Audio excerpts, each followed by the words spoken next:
warahmatullahi wabarakatuh. Perkenalkan, nama saya Adrian Rizvaldi. Nama saya Ega Pramudita Kumala. Nama saya Diana Ipuswasari. Saya Dila Farmila. Dan saya Desita Puspitasari. Kami dari kelompok 2 akan menjelaskan mengenai masa pemerintahan Perdana Menteri Sukiman.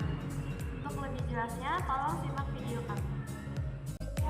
Sukiman Wirjo Sanjojo merupakan tokoh politik Indonesia yang menjabat sebagai Perdana Menteri ke-6 antara 27 April 1951 hingga 3 April 1952 di bawah Kabinet Sukiman Suwirjo.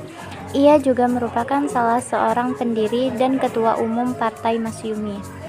Sukiman Wirjo Sanjojo lahir pada 19 Juni 1896, meninggal pada 23 Juli 1974.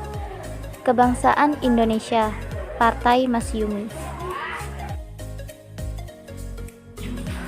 Raden Suwiryo merupakan seorang tokoh pergerakan Indonesia.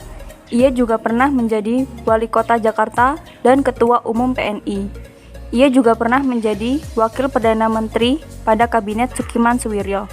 Lahir pada 17 Februari, meninggal pada tanggal 27 Agustus 1967.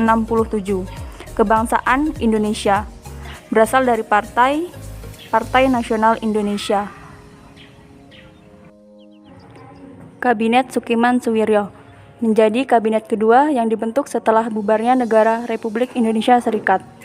Diketuai oleh Sukiman dan Wakil Suwirjo. Kabinet ini bertugas sejak tanggal 27 April 1951 sampai 3 April 1952. Program kerjanya: 1. Menjalankan tindakan-tindakan tegas sebagai negara hukum untuk menjamin keamanan dan ketentraman serta menyempurnakan organisasi alat-alat kekuasaan negara. 2. Membuat dan melaksanakan rencana kemakmuran nasional dalam jangka pendek untuk mempertinggi sosial ekonomi rakyat, membaharui hukum agrarian sesuai kepentingan petani, dan mempercepat usaha penempatan bekas pejuang dalam lapangan pembangunan. 3. Menyelesaikan persiapan pemilu untuk membentuk konstituante dan menyelenggarakan pemilu dalam waktu singkat, mempercepat otonomi daerah. 4. Menyiapkan undang-undang tentang pengakuan serikat buruh dan perjanjian kerjasama.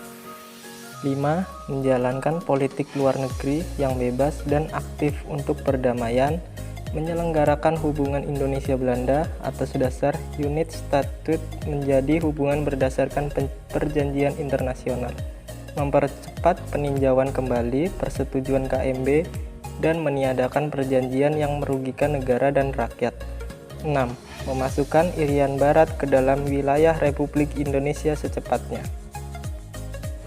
Keberhasilan yang didapat pada masa Kabinet Sukiman diantaranya adalah: 1. Memperhatikan usaha serta memajukan perusahaan kecil.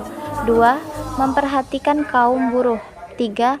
Memperluas pendidikannya dengan mendirikan berbagai macam sekolah dan tingkatnya. 4. Melanjutkan program kerja Kabinet Natsir. Jatuhnya Kabinet Sukiman. Kabinet Sukiman adalah kabinet koalisi antara Partai Masyumi dan PNI. Penyebab jatuhnya Kabinet Sukiman sendiri adalah karena diterimanya Mutual Security Act. Mutual Security Act adalah bentuk perjanjian keamanan dengan pemerintah Amerika Serikat. Pada 1952, Menteri Luar Negeri Indonesia, Mr. Ahmad Subarjo, dari Partai Masyumi secara diam-diam menandatangani persetujuan MSA. MSA sendiri disahkan pada 10 Oktober 1951 guna membentuk Dewan Administrasi Keamanan Bersama yang tujuannya untuk memberi bantuan militer dan ekonomi. Namun, kerjasama ini justru dinilai sangat merugikan politik luar negeri bebas aktif yang dianut oleh Indonesia, karena Indonesia perlu lebih memperhatikan kepentingan Amerika Serikat. Tidak hanya itu, Kabinet Sukiman juga dituduh telah memasukkan Indonesia ke dalam blok barat. Oleh sebab itu, Sukiman terpaksa harus mengembalikan amanatnya kepada Presiden.